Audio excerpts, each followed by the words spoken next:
This podcast is brought to you by Reynolds & Reynolds, the industry leader in automotive technology. Learn how Spark AI, Reynolds' unified AI data layer, can help you unlock your full potential by visiting rey.com/spark-AI.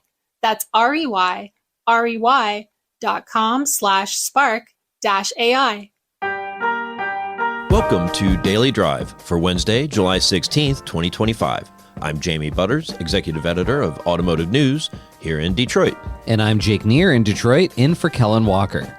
Today on the show, two giant auto trade groups clash over state franchise laws. Canadian auto companies see double-digit revenue declines amid tariffs.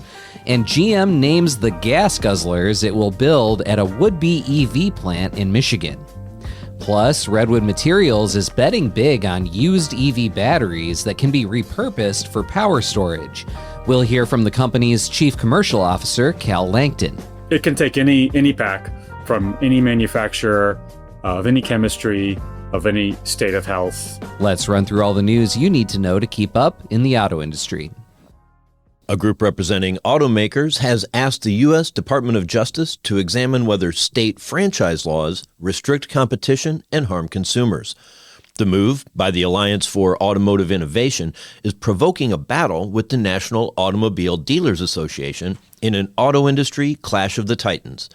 The alliance made the request in a May 27th letter to the government's new Anti-Competitive Regulations Task Force. It specifically asked the Justice Department to examine state laws governing vehicle warranty service and state laws that limit establishing franchise new vehicle dealerships in certain areas. NADA views the alliance's actions as, quote, a direct attack to the franchise system. That's what the group told its board and its Automotive Trade Association executives, those are the state and metropolitan dealer groups, in a July 14th email obtained by Automotive News. The Justice Department did not respond to a request for comment. Small to medium-sized automotive businesses in Canada have seen a 13% decline in revenue on average because of tariffs. That's according to a report released today by the Canadian Federation of Independent Businesses, or CFIB. It says half of the 187 companies surveyed say they've paused or canceled investments due to uncertainty caused by the Canada-U.S. trade war. The report says the tariffs could lead to billions in lost revenue or missed investments. It says Ontario should tweak its programs meant to support auto businesses affected by tariffs and their associated economic uncertainty. It says the way they're currently structured is leaving small businesses in the lurch. Tesla has sharply increased its robotaxi service area in Austin, Texas. That's according to social media posts by CEO Elon Musk and riders. Tesla's geofenced zone extends north and west to better compete with robotaxi leader Waymo. Musk posted the updated map on X, showing Tesla with a wider suburban footprint, while Waymo has better downtown coverage. Tesla is still using in-car safety monitors and offering the service only to investors and supporters. And General Motors will build both of its light-duty full-size pickups and the Cadillac Escalade full-size SUV at a Michigan assembly plant starting in 2027. The automaker confirmed on Tuesday it will build the Escalade, Chevrolet Silverado, and GMC Sierra at Orion Assembly about 35 miles north of Detroit. The Orion plant is one of three that GM last month said will share a $4 billion investment to expand U.S. production of gasoline-powered vehicles. The plant has been down since late 2023, originally to convert to building electric versions of the Silverado and Sierra. That plan was delayed twice before GM last month said the plant would be used to supplement production of internal combustion trucks. And those are today's headlines. So, Jamie, a clash of titans indeed. Help explain this escalation of tensions between NADA and the Alliance when it comes to franchise laws. I mean, the NADA is using some pretty strong words here, a direct attack on the franchise system. Is it as serious as they're making it out to be? Well, the Alliance says it's really about, warranty rules and, consistency among states. But for NADA, for their members, this is a deeply held belief. I don't want to be flippant to call it an article of faith or a matter of religion, but it is a deeply held belief. It goes back 100 years or so, when early days of the auto industry, and manufacturers really took advantage of retailers, and they went and got friendly people elected to state legislatures, got rules written to protect their rights, and they're super protective of them. It's really why they make money in good times and bad, as well as being, very aggressive entrepreneurs.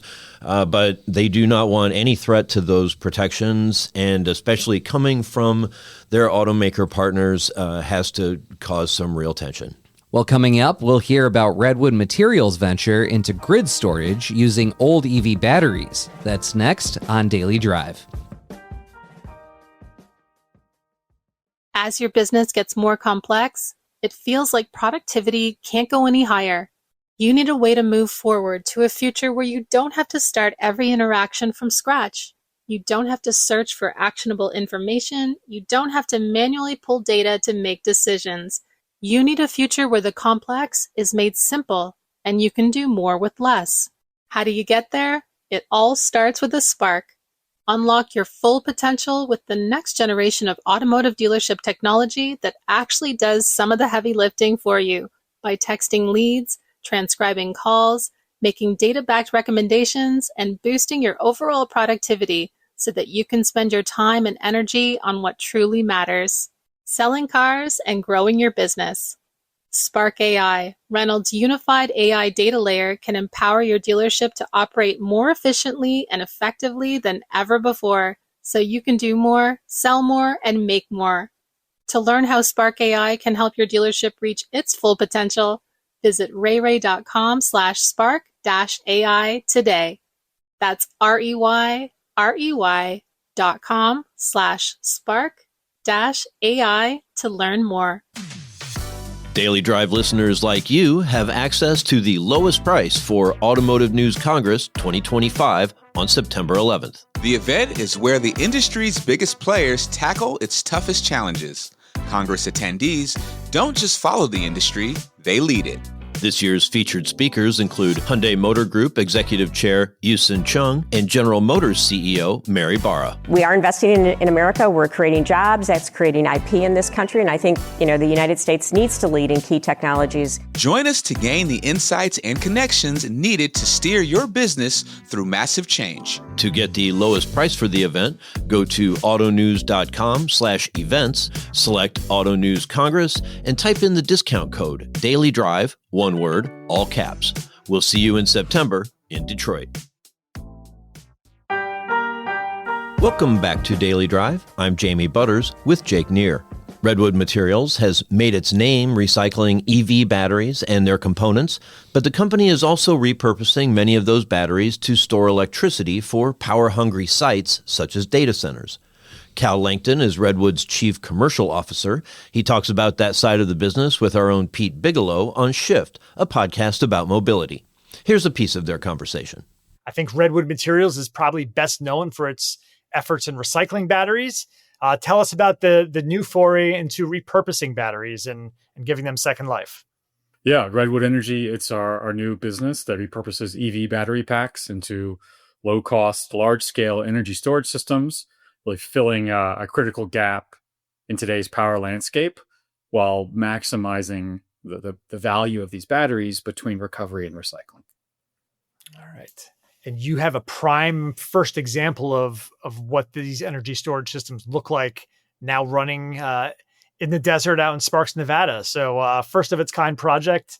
Tell us about what's going on out there. Yeah, we really wanted to demonstrate the capability of our solution, like the integrated solution of using these wide array of packs. I can come back to kind of the how of that, but through that, effectively what started as a demonstration project is now the largest second life battery deployment in the world and the largest microgrid in North America, powering a real AI data center at lower cost than the grid. And again, it just goes to show what this is capable of, and even what we would consider a small scale. That 12 megawatts, 63 megawatt hours, again, powering an AI data center that's working real AI compute models. want to underscore, this is not a demonstration. This is actually your first project, flagpole planted in this business. That's right. I mean, the evolution of the kind of taxonomy, even internally, is a little bit funny. It was like pilot, and they're like, well, it's kind of too big to be a pilot.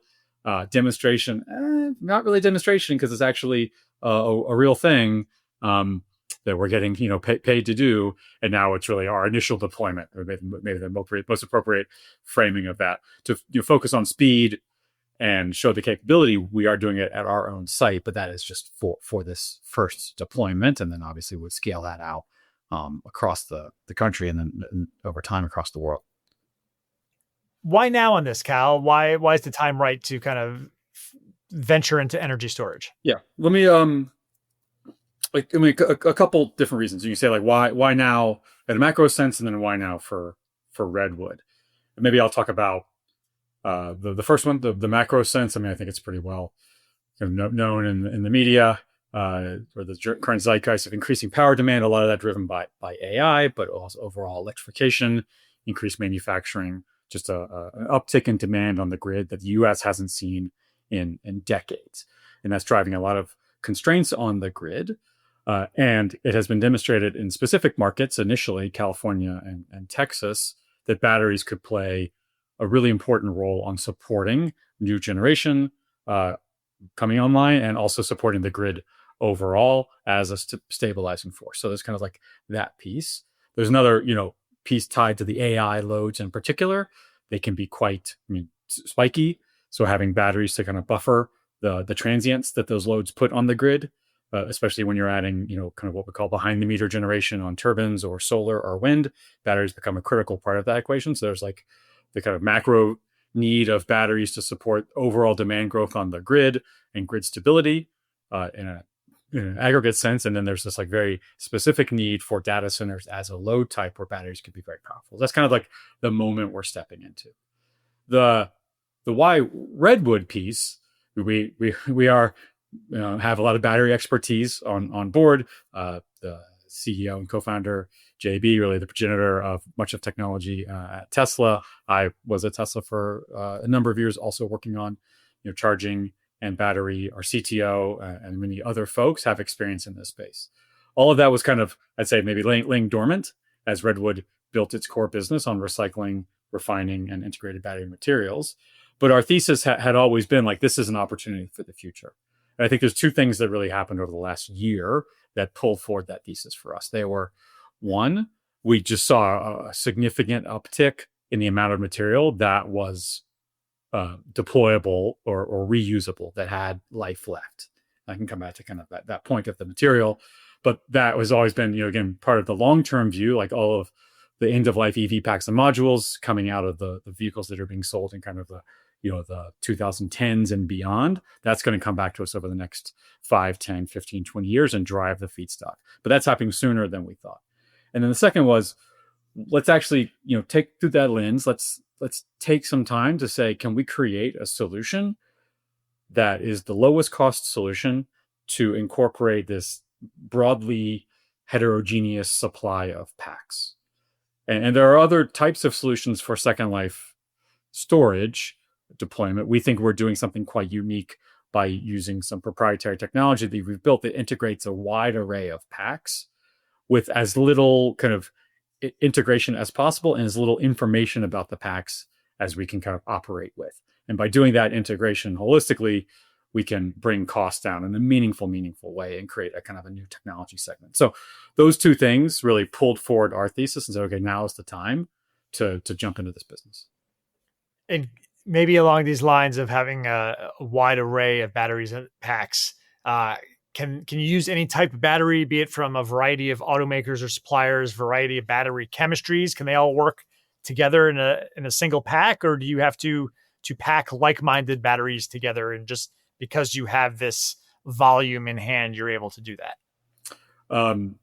So it can take any pack from any manufacturer of any chemistry, of any state of health, and then now into the more technical details, different pack voltages, different cell voltages. All of that is kind of abstracted away with this technology. We call it Universal Translator, the internal name, like a pack manager, that integrates with each battery pack. So every pack that goes into an array has its own pack manager that, again, abstracts away all of the differences in the operating characteristics and capabilities of that individual pack onto a common DC or direct current bus, which then behaves like any other energy storage system. So the whole intent of this is that for the customer, the end user, whether it's a hyperscaler or a utility or a solar developer, that our system performs the exact same as any other kind of energy storage system. Like the idiosyncrasies or the nuances of the different types of feedstock that we would incorporate into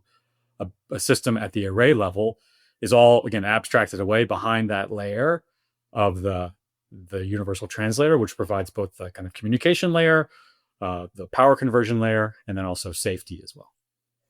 Cal, is Redwood's business model then, are you selling this system to your customers and kind of forget it? Or is there a more active management role that Redwood plays in maintaining the batteries and the storage system with your secret sauce that you just outlined? Or is there some blend of those things together? Yeah, in general, our intent is to be consistent with offerings that are in the marketplace, and there's a range of different ways you can deploy storage. So, not jumping overly vague about that, but you could sell, a system to a customer who then operates that system.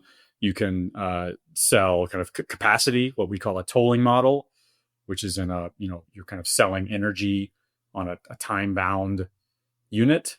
Or you could, do it yourself, or like kind of develop a project, generally kind of like what we call front of the meter, like grid facing, that is serving some kind of need for a utility or what we call ISO, or independent system operator, or a grid operator in a certain region. And so all of those different business models are available.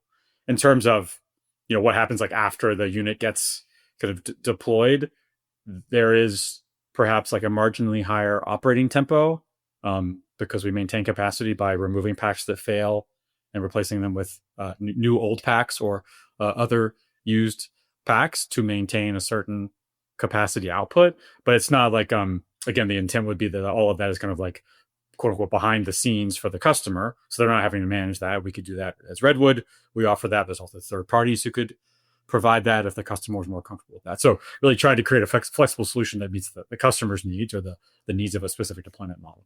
Cal Lankton is Chief Commercial Officer at Redwood Materials. You can hear his full conversation with our own Pete Bigelow on Shift, a podcast about mobility. That's Daily Drive for today. I'm Jamie Butters. And I'm Jake Neer, in for Kellen Walker. Thanks to automotive news journalists Molly Boygan, John Hutter, Larry Velaquette, Lawrence Iliff, and Lindsay Van Hully for their reporting for today's podcast.